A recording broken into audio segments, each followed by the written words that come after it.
was discussed both at a committee level and at the board, and ultimately the league office was tasked by our board with doing an in-depth analysis. Something bigger than Caitlin Clark's individual success is happening across the WNBA.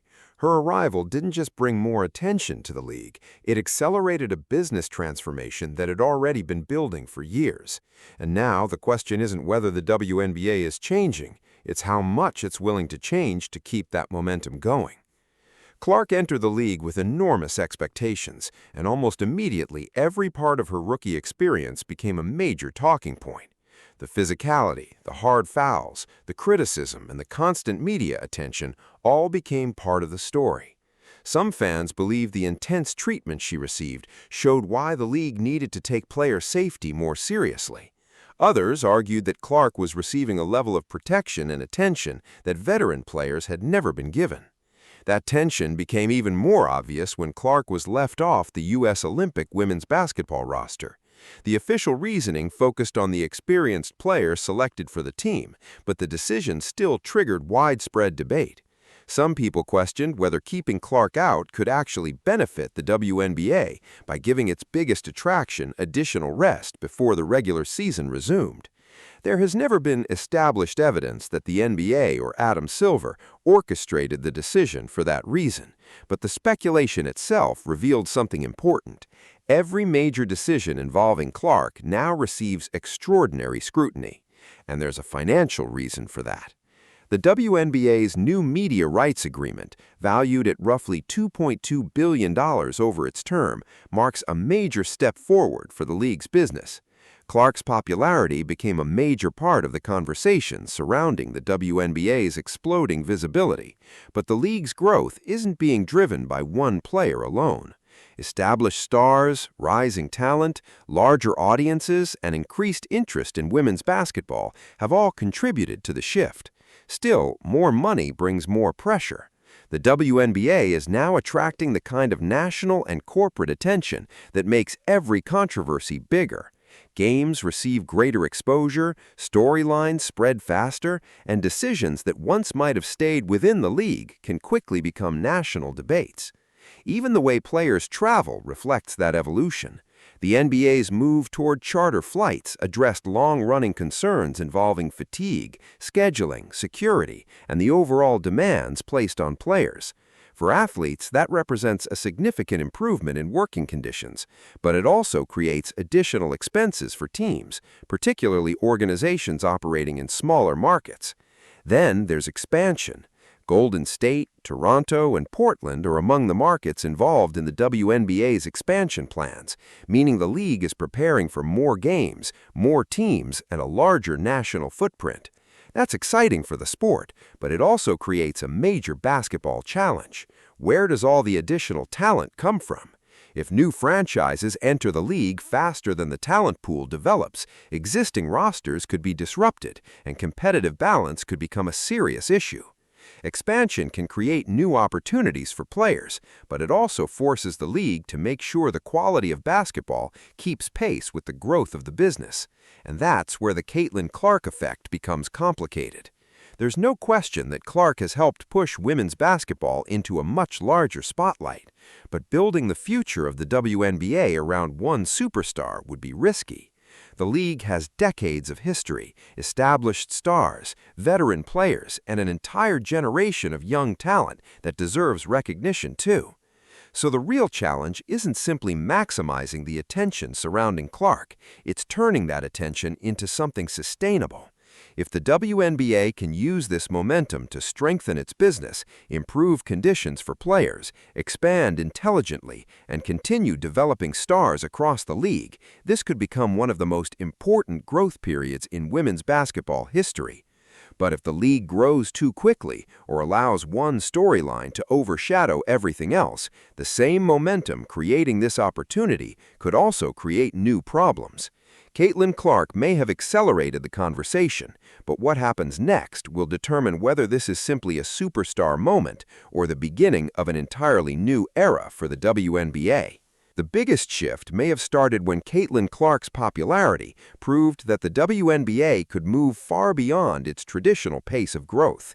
Once her jersey became the top-selling jersey across professional sports, the conversation around the league changed. Suddenly, the business side was moving at a speed that many players and even the union had to catch up with, raising major questions about what the next collective bargaining agreement could eventually look like. And that uncertainty isn't happening in a vacuum. The internal culture is changing too, especially in the way rivalries and player relationships are presented to the public. For years, the WNBA often emphasized unity, community, and the idea of players supporting one another. But the new approach is much closer to the NBA's traditional marketing model, where rivalries and personal competition can become major selling points. The growing attention around Caitlin Clark and Angel Reese is a perfect example. Instead of treating their rivalry as something that needed to be minimized, the league has benefited from the enormous social media attention, discussion, and ticket interest surrounding their matchups. To supporters, that's smart business. To some players, however, it can feel uncomfortable when certain athletes are portrayed as part of a villain versus star storyline, simply because that narrative generates more attention. There's no denying the results. The WNBA is attracting an unprecedented level of interest, and the increased focus on personalities, rivalries, and major storylines has helped turn individual games into much bigger events. But that success also creates a difficult question. How much of the league's traditional identity is it willing to sacrifice in order to keep growing? That may be the biggest issue facing the WNBA right now. The league is no longer being viewed simply as a developing sports product. It is becoming a major business with growing media value, larger audiences, expanding markets, and much higher expectations. And Caitlin Clark has become one of the biggest symbols of that. Decisions involving her now carry significance beyond one player because it reflects how the league plans to operate in this new era. The old idea of slowly earning attention and building the league step by step is being replaced by a much more aggressive approach. The opportunity is enormous, but so are the risks. Players are trying to understand how the changing business will affect their future, the next CBA, their roles within the league, and the culture they've helped create. At the same time, fans are watching more closely than ever. Some love the increased intensity and the bigger rivalries. Others miss the feeling of a smaller, more connected league where the players themselves controlled more of the narrative. Either way, the direction is already clear. The WNBA has entered a new phase, and Caitlin Clark's arrival helped accelerate it. The real test now is whether the league can turn this unprecedented attention into lasting growth without losing the competitive balance, player respect, and sense of community that helped build the league in the first place. Because when the spotlight gets this big, every decision matters, and the future of the WNBA is being shaped in real time. The impact of the recent changes of the WNBA could extend far beyond the current generation of players. If the league continues attracting larger audiences, bigger media deals, and more investment, young athletes coming up today may start viewing professional women's basketball as a realistic long-term career rather than simply a dream. But that growth is also creating a clear divide between players who helped establish the league and the new generation entering it during this massive expansion period. And that divide could become even more noticeable as the stakes continue rising. The WNBA is chasing an opportunity that few people expected to arrive this quickly, and every major decision now carries consequences for the league's culture, finances, and competitive identity. The big question is whether the WNBA can become significantly bigger without losing the character that made it unique in the first place. One of the biggest debates involves the way the game is being officiated. The league has faced growing discussion about physicality, foul calls, and how stars like Caitlin Clark are being defended. For veteran players who built their careers playing through contact, a shift towards stricter enforcement can feel like a major adjustment. The argument isn't simply about Clark, it's about whether the league is changing what kind of basketball it wants to showcase. The broader strategy is easy to understand. Modern basketball is built around spacing, perimeter shooting, transition offense, and big individual moments. Clark's ability to shoot from deep fits perfectly into that style. From the league's business perspective, those are the kinds of plays that generate highlights, social media clips, and new viewers. But changing the balance between physical defense and offensive freedom can create frustration for players and coaches who've spent years developing a different style. That's where the tension comes in. If officials begin calling contact more tightly, defensive specialists have to adjust. Coaches have to rethink how aggressively their teams can pressure ball handlers, and players who built their reputation on physical defense may feel like part of their skill set is being devalued. Some fans have even taken those frustrations further, arguing that the league is creating special conditions for Clark. But that's a much stronger claim than simply saying the officiating emphasis has changed, and there is no established evidence that games are being intentionally manipulated for her. What is clear is that the business environment around the WNBA has changed dramatically. A spectacular Clark three-pointer can become a viral moment almost instantly, bringing attention not just to her, but to the league itself. That attention has commercial value, and the WNBA has every reason to want more of it. But growth always comes with a price. The challenge is making sure the pursuit of bigger audiences leave longtime players feeling like the league they helped build no longer belongs to them. The veterans, the new stars, the coaches, and the executives all have a stake in what happens next. Caitlin Clark may have accelerated the transformation, but the future of the WNBA will ultimately depend on whether the league can balance business growth with competitive fairness and player trust. The attention is here, the money is increasing, the audience is expanding. Now comes the difficult part, turning all of that momentum into a league that can grow bigger without losing its identity.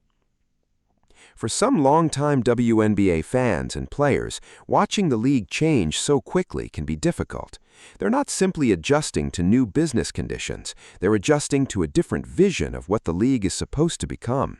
The WNBA has historically had a closer relationship between players and league leadership, but increased investment and media attention naturally bring more corporate pressure. Executives now have to think about television partners, sponsors, expansion, audiences, and long-term revenue in ways that weren't nearly as urgent before. And Caitlin Clark sits directly in the middle of that transformation.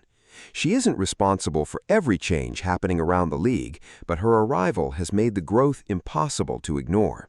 Her games attract attention, her performances create viral moments, and even controversies involving her can generate enormous discussion.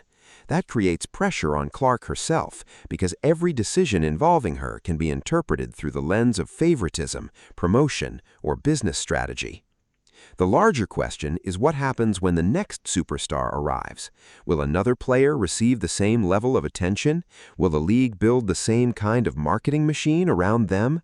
Or will Clark remain a unique case because of the timing, popularity, and unprecedented attention surrounding her arrival? Those questions won't be answered overnight. What is clear is that the WNBA is no longer operating like a league that is simply waiting for its moment. The audience has arrived, the business has expanded, and the stakes are much higher than they were before. The challenge now is maintaining that momentum without sacrificing the players, competitive identity, and culture that made the league what it is. The transformation may have started with one superstar, but the consequences will affect everyone. The WNBA has entered a new chapter.